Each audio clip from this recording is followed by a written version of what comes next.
প্রথম কার্যনির্বাহী মিটিং এর মাধ্যমে আমাদের ডাকসুর আনুষ্ঠানিক কার্যক্রম শুরু হচ্ছে। আমরা যারা নির্বাচিত হয়েছি আমরা বারবার বলছি আমরা আমরা সবাই প্রতিনিধি। শিক্ষার্থীদের কাজ হচ্ছে আমাদেরকে প্রশ্ন করা, আর আমাদের কাজ হচ্ছে আমরা যে কমিটমেন্ট গুলো দিয়েছি সেগুলো বাস্তবায়ন করা। আমরা এখানে যারা আছি আমরা কমিটমেন্ট দিচ্ছি ঢাকা বিশ্ববিদ্যালয়ের 40,000 শিক্ষার্থী, তাদের ব্যক্তিগত সমস্যা, পারিবারিক সমস্যা, তাদের একাডেমিক সমস্যা, ক্যাম্পাসের বাইরে যে কোনো সমস্যা, ক্যাম্পাসে তার একজন আপন বড় ভাই থাকলে অথবা তার ছোট ভাই থাকলে, বোন থাকলে, যেভাবে সে শেয়ার করে তারা যেন আমাদের সাথে শেয়ার করে, এবং আমরা প্রত্যেকটা প্রবলেম আমরা ডিস করতে চাই। একই সাথে আমরা নির্বাচন হওয়ার পর থেকে আমাদের যারা সহযোদ্ধারা ছিল আমরা সবার কাছে যাওয়ার চেষ্টা করেছি, তাদের কথা শোনার চেষ্টা করেছি।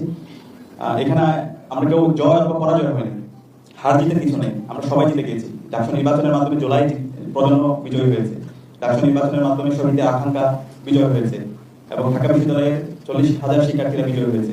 তো আমাদের যারা সহযোদ্ধারা আছে তাদের যে ইস্তেহার, তাদের যে প্রত্যাশা, সে প্রত্যাশায় আমরা বাস্তবায়ন করবো। তারা প্রত্যেকে একজন আমাদের উপদেষ্টা হিসাবে কাজ করবে। আমরা একই সাথে ডাকসুর সাবেক যারা প্রতিনিধি ছিল আমরা তাদের সাথে সাক্ষাৎ করছি, তাদের থেকে পরামর্শ নিচ্ছি। একই সাথে আমরা বিভিন্ন হলে যাচ্ছি, শিক্ষার্থীদের তাদের প্রত্যাশা, তাদের আকাঙ্ক্ষাগুলো শোনার চেষ্টা করছি।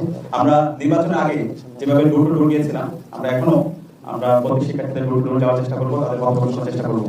আর আমাদের সম্পাদক যারাই আছেন তারা কিন্তু এক্সিকিউটিভ প্ল্যান নিয়েছেন, বিস্তারিত পরিকল্পনাগুলো আমরা খুব দ্রুতই আপনাদেরকে জানিয়ে দেবো। আমরা এই মাসে কি কাজ করছি সেই পূর্ণাঙ্গ পরিকল্পনা আমরা আপনাদের সামনে হাজির করবো। তো সব মিলিয়ে আমরা সবার কাছে দোয়া চাই সারা দেশে